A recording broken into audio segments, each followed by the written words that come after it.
అందరికీ praise lord అండి. బాగున్నారు అందరూ కూడా. మరి దేవుడు గతించిన కాలం అంతా కాచి కాపాడి మరి ఈ రోజైతే మరి చక్కటి మరి ఈ సమయంను దేవుడు మనకిచ్చాడు. అందరూ కూడా ముఖ్యంగా మొన్న నేర్చుకున్నాం కదండి కానాను దేశ విభజన. ఈరోజు కానాను ఆర్చియాలజీ ఆఫ్ కానాను దేశ నైసర్గిక స్వరూపము గురించి నేర్చుకుందామండి. అక్కడ కానాను దేశంలో ఏ ప్రదేశాలు ఉన్నాయి, అక్కడ ఎలాంటి భూమి ఉంది, ఎలాంటి సారవంతమైన భూమి ఉండేది, ఇవన్నీ నేర్చుకుందాము. అయితే ఇవన్నీ నేర్చుకునే ముందుగా చిన్న ప్రార్థన చేసుకుందాం. స్తోత్రం తండ్రి పరిశుద్ధుడా, ప్రేమగల తండ్రి ప్రభువా, నీవెంతైనా నమ్మదగిన దేవుడు తండ్రి, నీవెంతైనా నమ్మదగిన దేవుడు. ఇంకో తండ్రి ప్రభువా, ఈరోజు నాయన తండ్రి మరి మా మధ్యన నాయన నీవే నడిపించో. ఈ సమయంలో నాయన మరి చెప్తుండగా నీ ఆత్మతో నింపండి, నీ బలముతో నీ శక్తితో మమ్మల్ని నింపండి ప్రభువా. వినేవారిని కూడా దీవించి ఆశీర్వదించమని, ఇంకా అనేకమైన విషయాలు మేము గ్రహించుకునే బిడలుగా మమ్మల్ని అందరినీ కూడా జ్ఞానముతో నింపమని యేసు నామములో అడిగి ప్రార్థిస్తున్నాం పరమ తండ్రి, ఆమెన్. అందరికీ ప్రైజ్ లార్డ్ అండి. అయితే మనం చక్కటి లెసన్ ఈరోజు చెప్పుకోబోతున్నాం. అసలు కానాను దేశం దేవుడు ఎందుకు ఇచ్చాడు అనేది అన్నీ నేర్చుకున్నాం కదండి. అయితే అసలు ఆ దేశంలో ఏంటి స్పెషాలిటీ, ఆ దేశంలో ఎలాంటి వాతావరణం కలదు, ఎలాంటి ప్రదేశాలు కలవు అనేది తెలుసుకుందామండి చాలా విపులంగా. అందరూ కూడా శ్రద్ధ కలిగి విందాము. మొట్టమొదటిగా కానాను దేశము చాలా చిన్నది, మీ అందరికీ తెలుసు కదండి.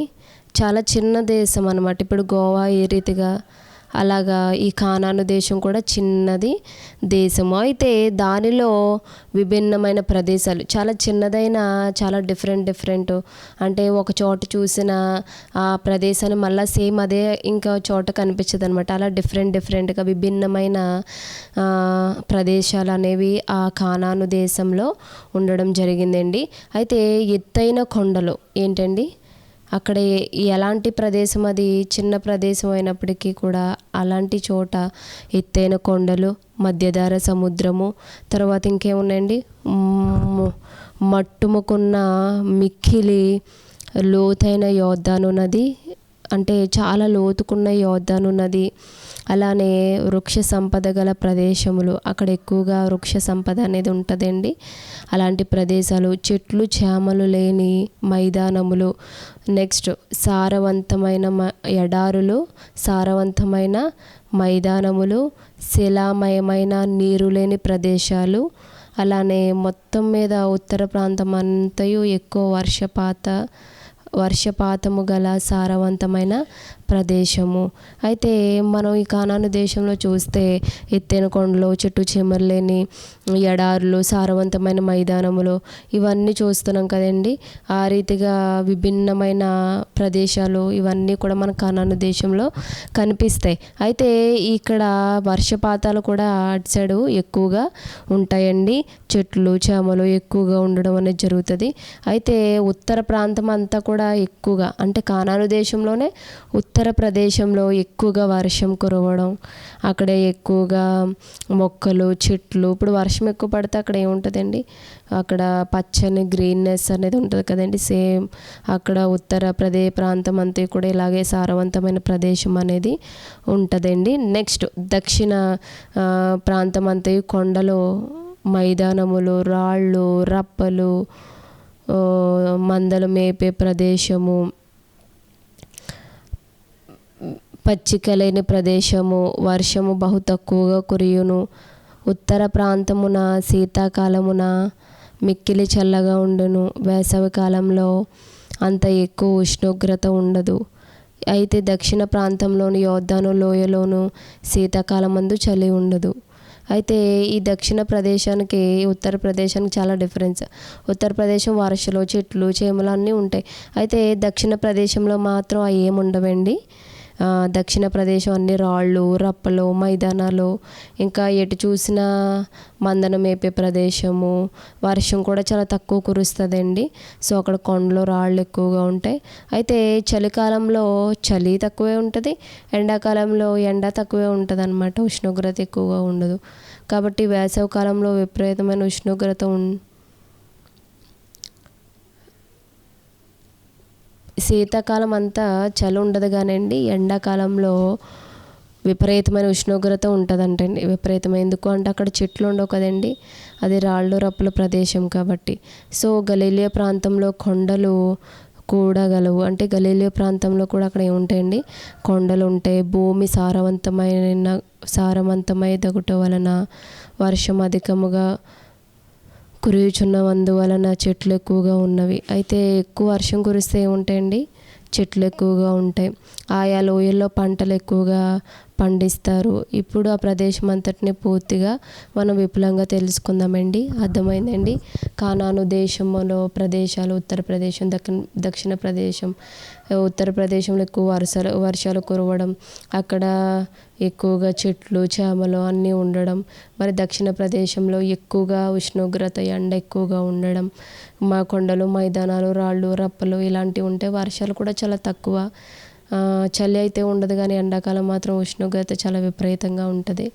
ఈ రీతిగా మనము కానాను దేశంలో తెలుసుకున్నాం కదండి. ఇంకా విపులంగా ఈ ఉత్తర ప్రదేశం గురించి, లేకపోతే మధ్య ప్రదేశం గురించి, దక్షిణ ప్రదేశం గురించి ఇంకా విపులంగా తెలుసుకుందామండి. అందరూ కూడా విందామా? ఫస్ట్ పాయింట్ ఉత్తర ప్రదేశం గురించి చెప్తున్నానండి. ఈ దేశము నైఋతి దేశము లెబనోను పర్వతములు కలవు. ఇక్కడ లెబనోను అనే పర్వతాలు ఉన్నాయండి. ఇందులోనే హెర్మోన్ అనే పర్వతం చాలా పెద్దదనమాట. హెర్మోను పర్వతం అయితే దాని ఎత్తు ఎంత పెద్దదే అంటే 3300 మీటర్లు. సో అక్కడ నిత్యము కూడా మంచు అనేది, ఇప్పుడు మనం వర్షం వచ్చినప్పుడు చెట్ల ఆకుల మధ్యన వర్షం చినుకులు అవి చూస్తాం కదండి, ఆ రీతిగానే అక్కడ కూడా ఎక్కువగా మంచు కురవడం, మంచు ఎక్కువగా ఆ కొండ మీద ఉండడం అనేది జరుగుతుంది. అయితే ఈ లెబనోను పర్వతం మధ్య యోర్దాను నది ఉద్భవించింది. ఈ లెబనోను పర్వతం మధ్యన ఏమి ఉద్భవించిందండి? యోర్దాను నది. అయితే ఈ ఉత్తర ప్రాంతమున శీతాకాలమున మిక్కుటమైన చలిగాలులు వీచును. చాలా చలిగాలులు అనేవి ఉత్తర ప్రాంతంలో అనేవి అక్కడ శీతాకాలంలో ఎక్కువగా ఉంటాయండి. అయితే నవంబర్ నుండి మార్చి వరకు కూడా విపరీతమైన వర్షాలు అనేవి ఈ ప్రదేశంలోనే పడతాయండి. అందువల్ల అక్కడ ప్రజలు అనేవారు, లేకపోతే అక్కడున్న ప్రజలు చలితో బాధపడుతూ ఉంటారండి. ఏప్రిల్లో వసంత ఋతువు ప్రవేశము, చలి తగ్గిపోతుంది. అంటే ఏప్రిల్ వచ్చే నాటికి అక్కడ చలి అనేది అప్పుడు దాకా చాలా ఎక్కువగా ఉండేది, అలా తగ్గుతూ వస్తుందండి. ఇప్పటి కొండలన్నీ పచ్చని గడ్డితోనూ అందమైన అనేక గడ్డి పూలు.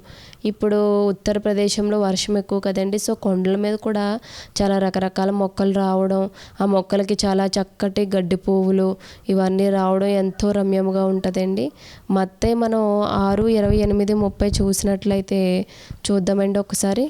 మత్తయి 6:8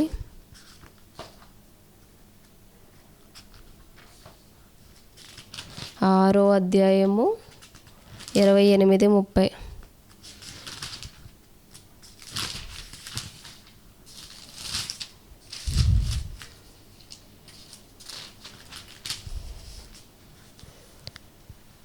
వస్త్రములను గూర్చి మీరు చింతింపనేలా? అడవి పూలు ఎలాగూ నెదుగుచున్నవో ఆలోచించుడి. అవి కష్టపడవు, ఓడవు. అయినను తన సమస్త వైభవముతో కూడిన సొలొమోను సహితము వీటిలో నొకదాని వలనైనను అలంకరింపబడలేదు. 28-30 అండి. నేటి నుండి రేపు పొయ్యిలో వేయబడు అడవి గడ్డిని దేవుడు ఎలా అలంకరించిన ఎడల అల్ప విశ్వాసులారా మీకు మరీ నిశ్చయంగా వస్త్రములు ధరింపజేయును కదా.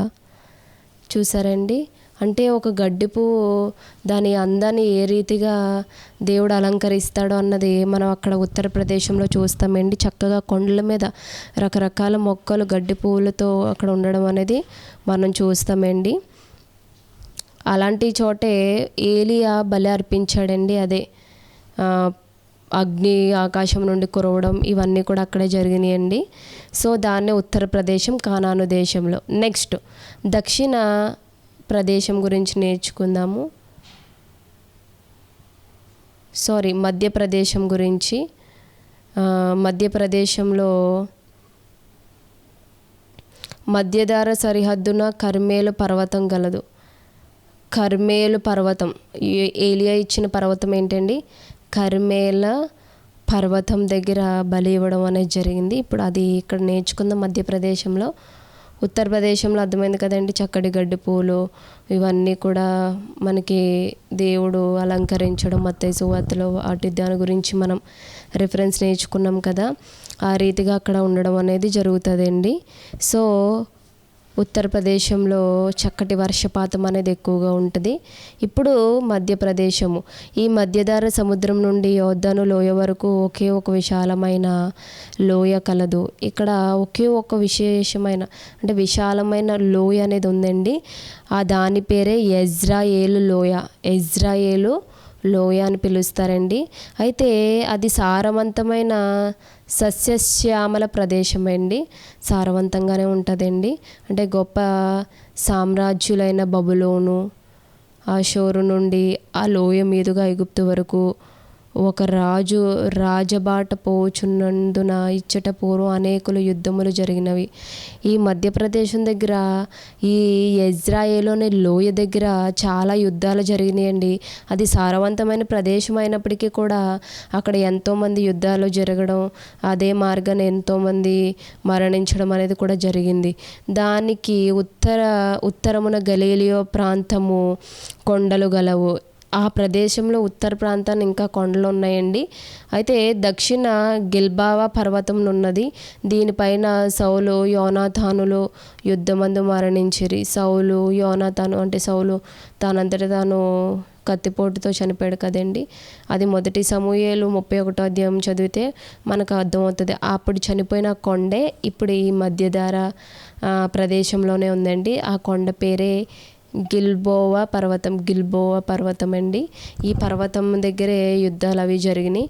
ఈ మధ్యధరా సముద్రం సరిహద్దున కర్మేలు అనే పర్వతం కలదండి. ఇందాక చెప్పాను కదండి, అది ఉత్తరప్రదేశం కాదు, మధ్యప్రదేశంలోనే, ఈ మధ్యధరా ప్రదేశంలోనే ఏలియా ఇచ్చిన ఈ కర్మేలు పర్వతం దగ్గరే ఏలియా బలి ఇవ్వడం జరిగింది.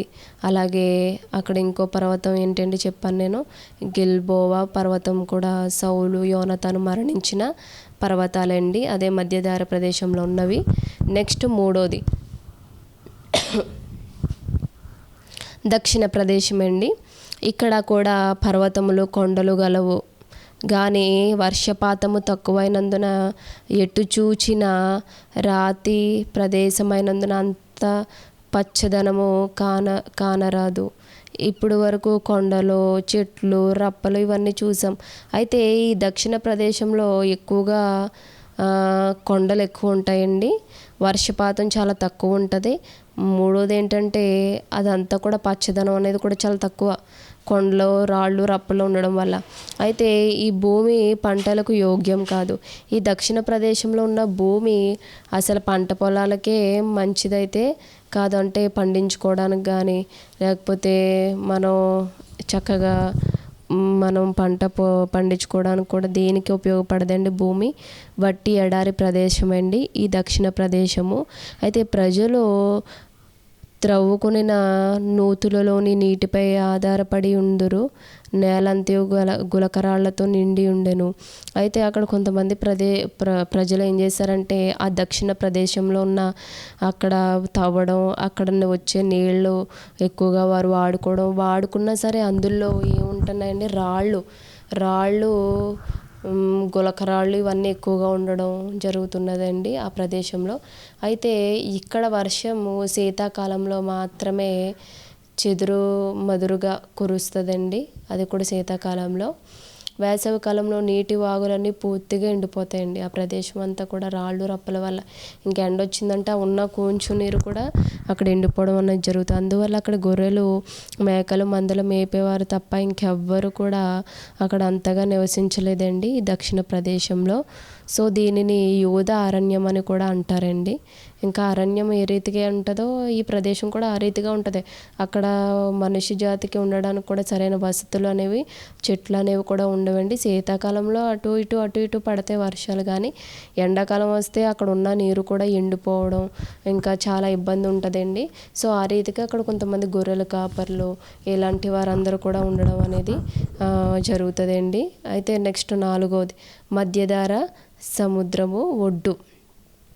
ఇప్పుడు 4వ చెప్తున్నానండి. అయితే ఉత్తరం నుండి దక్షిణం వరకు ఈ ఒడ్డుకు మధ్యనున్న పర్వతమునకు సమాంతరముగా ఒక మైదానం ఉన్నది. ఇక్కడ ఉత్తరానికి దక్షిణానికి ఒడ్డు ఉన్న చోట ఒక సమాంతరమైన ఒక పర్వతం ఉన్నదండి. అంటే ఒక మైదానం ఉన్నది. ఆ పర్వతములో అడుగు భాగమున కొండ చీమలు గలవు. వాటిని షెపేలా అని పేరు.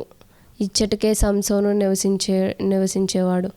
ఇప్పుడు అక్కడ ఒక ప్రదేశం ఉందండి. అంటే దక్షిణము ఉత్తర ప్రదేశంలో కొండవాగున ఒక సమాంతరమైన ఒక పర్వతం ఉందండి. ఆ పర్వతం దగ్గరే ఎవరు ఉండేవారు, సంసోన్ అని ఆయన ఉండేవాడు. అక్కడ కొండ చెరువులు అనేవి అక్కడ ఎక్కువగా ఉంటాయండి. అయితే ఈ ప్రాంతంలో గోధుమలు, యవలు మొదలగు పంటలు పండును. ఎక్కువగా గోధుమలు, యవలు ఇలాంటివి ఎక్కువగా పండుతాయండి. ఇక్కడ మిక్కిలి సారవంతమైన లోయలు ఎన్నో కలవు. ఈ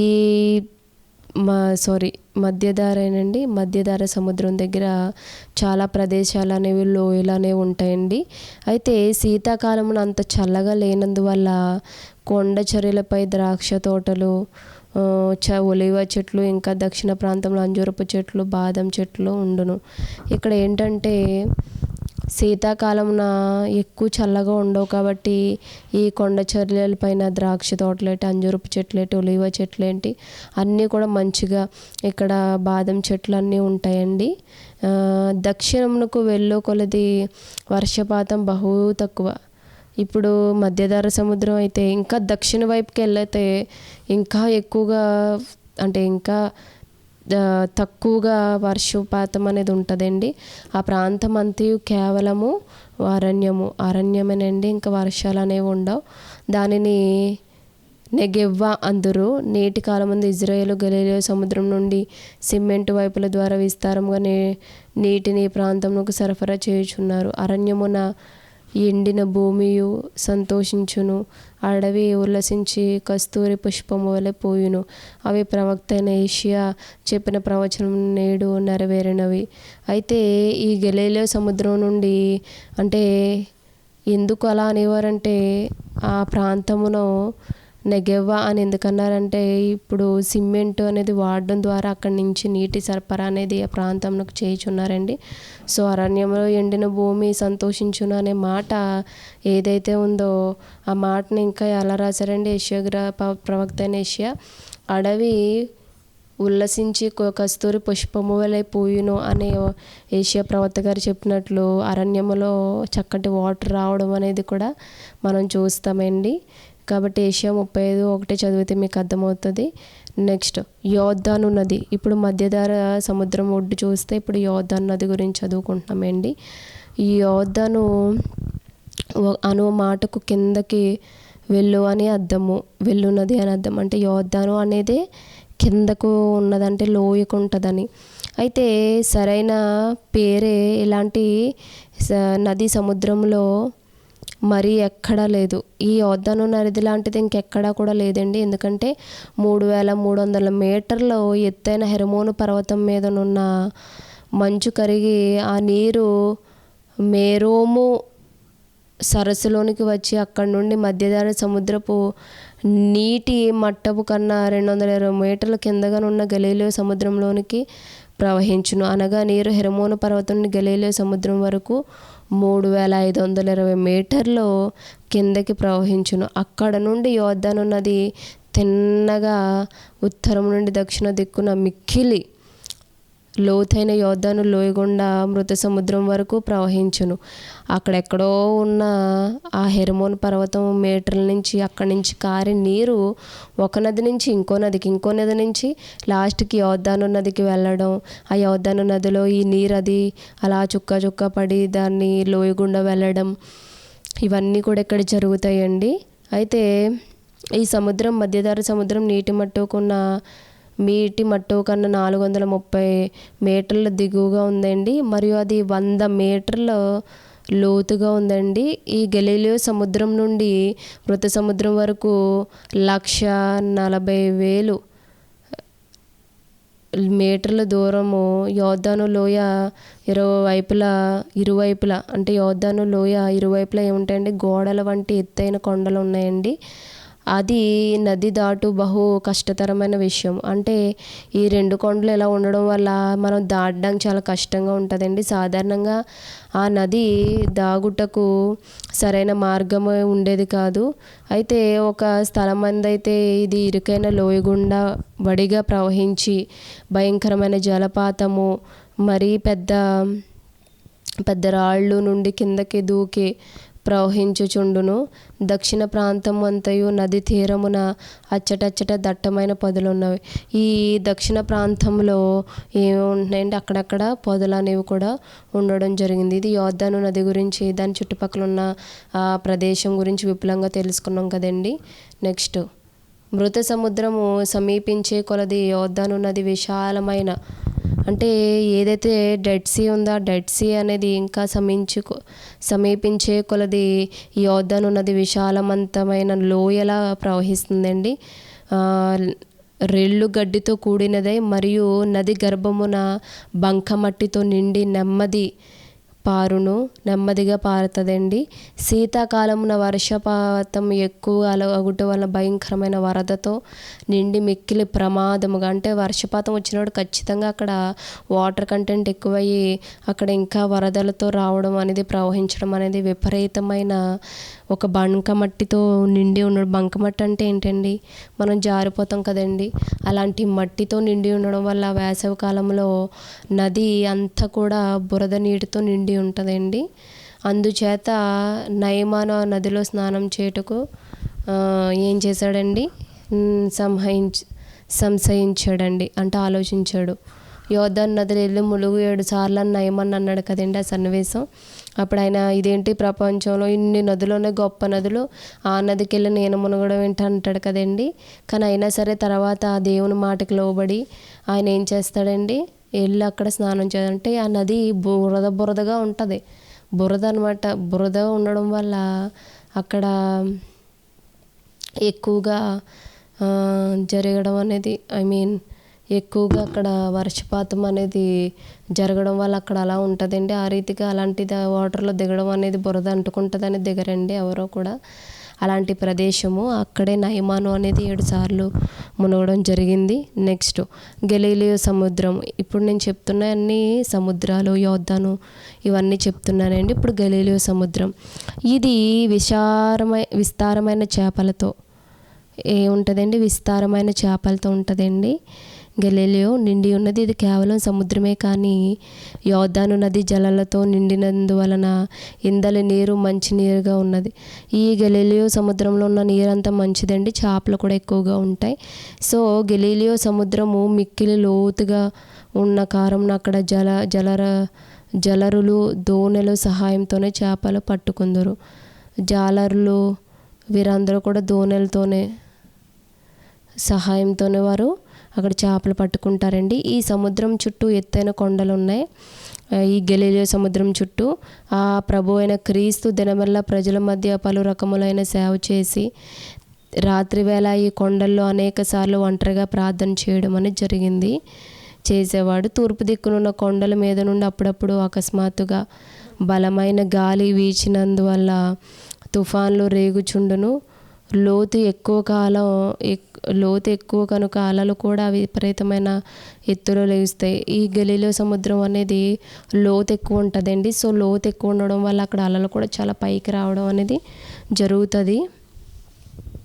కనుక అప్పుడు ఆ సముద్రము మీద దోణెలలో ఉండుట అపాయకరము. ప్రభువు తుఫాను నిమ్మలపరిచిన సంఘటన ఈ సందర్భంగా జ్ఞాపకం చేసుకోవలసి ఉన్నది. ఈ సముద్రం దగ్గర దేవుడు నిమ్మలపరుస్తాడు కదండి. అలలు ఎక్కువగా వచ్చేస్తుండే శిష్యులు భయపడడం. సో ఆ రీతిగా ఉన్నప్పుడు దేవుడు గద్దించగానే మరి దేవుని మాటకు లోబడిన సముద్రంలో ఇది ఒక సముద్రం అండి, గలిలయ సముద్రము. ఈ రీతిగా మనం జ్ఞాపకం చేసుకోవచ్చండి ఈ సముద్రం సంఘటన. నెక్స్ట్, మృత సముద్రం. ప్రతి ఒక్క సముద్రానికి కూడా ఒక చరిత్ర అనేది బైబిల్లో ఉందండి. సో ఆ రీతిగానే మనం తెలుసుకోండి. ఇందాక నయమాను, అంతకుముందు ఏలియా, తర్వాత సంసోను ఉండడం, ఇవన్నీ నేర్చుకున్నాం కదండి. నెక్స్ట్, మృత సముద్రం. ఇది యోర్దాను లోయలో మిక్కిలి దిగు భాగము, నీరు అందులో నుండి బయటకు ప్రవహించే మార్గమే లేనేలేదు. ఇది ఏంటంటే యోర్దాను లోయలో మిక్కిలి దిగువ భాగం అంటే అదే కింద భాగం అండి. నీరు అందులో నుండి బయటకు ప్రవహించే మార్గమే లేదండి, అది ఎక్కడ ప్రవహించదో.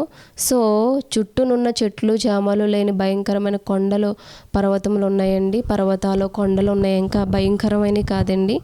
సో అవి అగ్ని పర్వతం వంటివి. మొదట అక్కడ ఏ సముద్రం ఉండేది కాదు. ఆ పర్వతాలు ఏంటంటే అగ్నితో ఉండే పర్వతాలండి. సో అక్కడ ఏమి ఉండవు. మొదట అది ఒక పచ్చగడ్డి లోయ.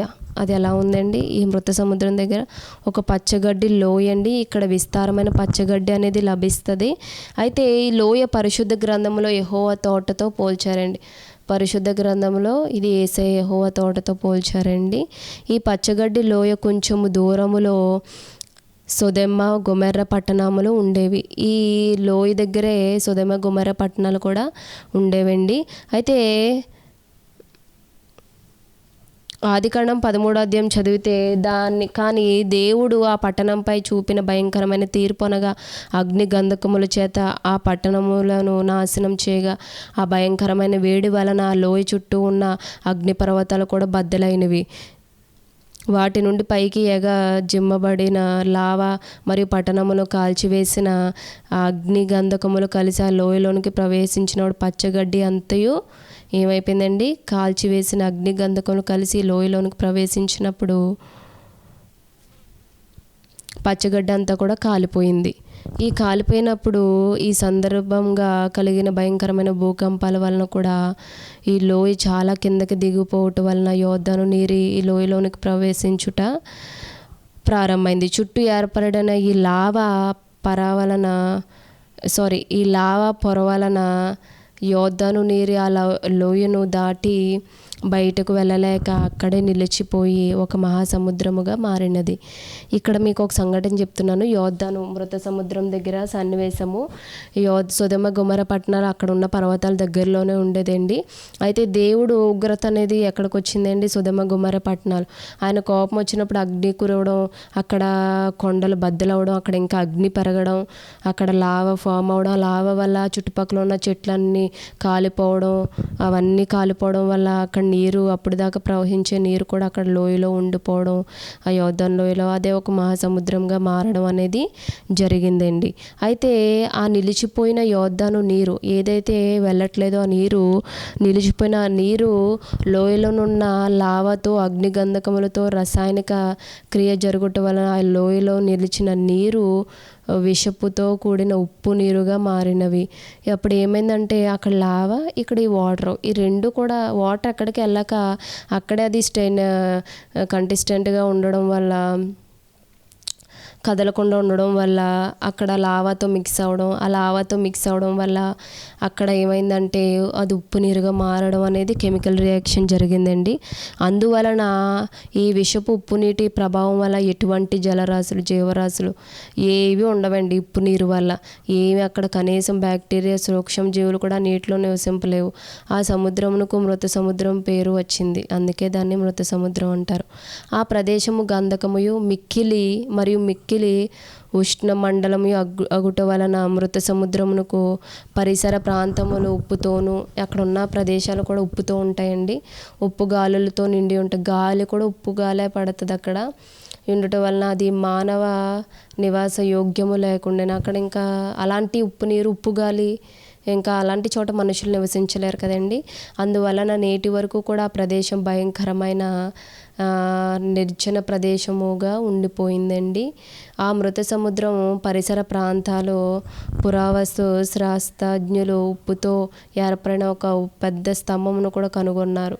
అక్కడ ఒక ఉప్పుతో ఏర్పడిన స్తంభాన్ని కూడా కనుగొన్నారండి. హోలీ ల్యాండ్ పుస్తకములో మనం చూస్తాము. ఈ ఉప్పు స్తంభం దేవుని ఆజ్ఞను మీరు వెనుకకు తిరిగి చూచి శాపమునకు గురైన లోతు భార్య అని వ్యాఖ్యాన కీర్తనల అభిప్రాయం. అయితే అక్కడ ఒక ఉప్పు స్తంభం ఉంది. మనకు తెలుసు కదండి, లోతు భార్య అక్కడ ఏమైందండి, ఉప్పు స్తంభం అయిపోయినట్టు మనం చూస్తాం కదండి. నెక్స్ట్ 8వది యోర్దాను ఆవలి భాగము, యోర్దాను ఆవలి భాగం గురించి చెప్తున్నానండి. లాస్ట్ది అది తూర్పు వైపునున్న బల్లపరుపు భూమి. బల్లపరుపు భూమి అంటే సమానత్వంగా ఉండే భూమి అండి. అచ్చట అంతముగా వర్షము కురియదు. అక్కడ ఎక్కువగా వర్షాలు అనేవి ఏం కురవవు. అయితే దక్షిణ దిక్కున అరణ్య ప్రదేశముగా ఉన్నది కానీ ఉత్తరమునకు పోయిన కొలది పచ్చిగడ్డి నిండిన మైదానములు కొండలు కలవు. అక్కడ ఉండే కొలది ఉత్తరప్రదేశానికి వెళ్ళినప్పుడు అక్కడ ఏముండదండి, పచ్చిగా మైదానములు కొండలు ఇవన్నీ ఉంటున్నాయి. అందువల్ల కాపరులు ప్రాంతములలో ఎక్కువగా పశువులు మేపుచుండేవారు. అంటే అలా ఉండడం వల్ల అక్కడ ఎక్కువగా మేపుచుండేవారు అంటే పశువులు అవిని. సో పశువుల కొరకు పచ్చగడ్డి ఇక్కడ సమృద్ధిగా దొరుకుతుంది. ఈ దక్షిణ యోర్దాను ఆవలి భాగంలో ఎక్కువగా గడ్డి దొరకడం వల్ల అక్కడ జంతువులకి అక్కడ మసులుతూ ఉంటాయండి. అక్కడ ఎక్కువగా పట్టణములు లేవు. ఎందుకనగా ఈ ప్రాంతం చుట్టూ కూడా ఎడారి మరియు శత్రువులు. ఆ ప్రాంతం చుట్టూ ఏమున్నాయండి, కానాను దేశంలోనే చుట్టూ ప్రదేశంలో ఎడార్లు శత్రువులు ఉండడం వల్ల, అంటే అమోరీలు, నెక్స్ట్ ఇంకేంటండి మోయాబులు, ఏదోమీలు వీరందరూ ఉండడం వల్ల ఆ కాలంలో ఎవరు కూడా పట్టణమును ఇక్కడ కట్టలేకపోయారండి, వారందరూ ఉండడం బట్టి. సో ఈ శత్రువులు తరచుగా వచ్చి అక్కడ ఉన్నవారిని ఏం చేసేవారండి, దోచుకుని పోయేవారు. సో ఈ ప్రాంతంలో కెరీతు వాగు అనే ఒక వాగు ఉందండి. ఈ కెరీతు వాగు దగ్గరే దేవాది దేవుడు ఏలియాను కాకుల చేత పోషించాడు. ఈ కెరీతు వాగు దగ్గరే కాకులు వచ్చి ఏలియాను పోషించడం అనేది వింటాం కదండి, అది ఇక్కడేనండి. సో ఈ ప్రాంతంలోనే యబ్బోకు రేవు కలదు. అక్కడే యబ్బోకు అనే రేవు ఉందండి. యాకోబు తన 2 భార్యలతోనూ తన 2 దాసీలతోనూ ఏమయ్యాడండి, తన 11 మంది పిల్లలతోనూ ఈ యబ్బోకు రేవు దాటి వారిని పంపివేసిన తర్వాతనే దైవ దర్శనం అనేది కూడా అక్కడ ఇజ్రాయేలుగా ఆయన మారడం అనేది జరుగుతుందండి. ఆ దర్శనం వచ్చి ఈ అద్భుత సంఘటన ఆదికాండం 32 నుంచి 22 అధ్యాయము 22వ వచనం నుంచి 32వ వచనాలు కూడా మనం చూస్తామండి. అంటే యాకోబు అక్కడ దర్శనం చూసినట్లు తొడ భాగం మీద వేసే కొట్టినట్టు ఇదే ఆ ప్రదేశం అండి. ఆ ప్రదేశంలోనే దేవుడు అక్కడ యాకోబు అక్కడ దర్శనం చూడగలిగాడు. ఈ రీతిగా యెహోషువ చనిపోయిన తర్వాత దేవుడు ఇజ్రాయేల్ను కాపాడుటకే న్యాయాధిపతిని ఏర్పాటు చేశాడు. నెక్స్ట్ యెహోషువ చనిపోయిన తర్వాత ఇంకెవరూ ఏలలేదండి ఇజ్రాయేల్ ప్రజల్ని. వారికి న్యాయాధిపతులు దేవుడు ఏర్పరచడం అనేది జరిగింది. ఈ రీతిగా మనం చూసాం కదండి. ప్రతి ఒక్క ప్రదేశము అక్కడ జరిగిన సంఘటనలు మనం జ్ఞాపకం చేసుకున్నాం కదా బైబిల్లో. మరి చక్కగా మరి నేర్చుకున్నామండి. మరి కానాను దేశం గురించి ఇంకా విపరీతంగా విపులంగా తెలుసుకున్నాం కదా. మళ్ళీ రేపు చక్కటి ఇంకొక లెసన్తో వస్తానండి. మంచిగా నేర్చుకుందాము. అందరూ కూడా ప్రార్థన చేయండి. ఇంకా అనేకమైన విషయాలు మనం నేర్చుకోవాలని మరి చిన్న ప్రార్థన చేస్తానండి. స్తోత్రం తండ్రి, పరిశుద్ధుడా, ప్రేమగల తండ్రి, ఇంతవరకు కూడా నీవే నడిపించారు, మీకు వందనాలు. అవును ప్రభా, కానాను దేశంలో అనేకమైన ప్రదేశాలు ఉన్నాయి ప్రభా. ప్రతి ఒక్క ప్రదేశమును నీవు చేసిన అద్భుత కార్యములు బట్టి నీకు వందనాలు. ఇదిగో మళ్ళా రేపు మేమందరం కలుసుకోవడానికి కృప చూపించమని, యేసు నామములో వింటున్న ప్రతి బిడ్డను కూడా దీవించమని అడిగి వేడుకుంటున్నాం పరమ తండ్రి, ఆమెన్. అందరికీ ప్రైజ్ లార్డ్. మళ్ళీ రేపు కలుసుకుందాము. చక్కటి లెసన్ మళ్ళీ నేర్చుకుని మొత్తం అన్నీ మంచిగా ఇంకా విపులంగా తెలుసుకుందాము. ఇక్కడ వరకు అర్థమైంది కదండి. ఏమన్నా డౌట్స్ ఉంటే కింద కామెంట్ చేయండి, లేకపోతే మళ్ళీ నా వీడియో చూడండి. నేను కూడా అక్కడక్కడ మిస్టేక్స్ చెప్తున్నాను. నాకు తెలుగు తప్పులు వస్తాయండి, ఏమనుకోకండి. మరి ఇంకా స్పష్టంగా చదవాలని నా కొరకు ప్రార్థన చేయండి. అందరూ కూడా ప్రైజ్ లార్డ్.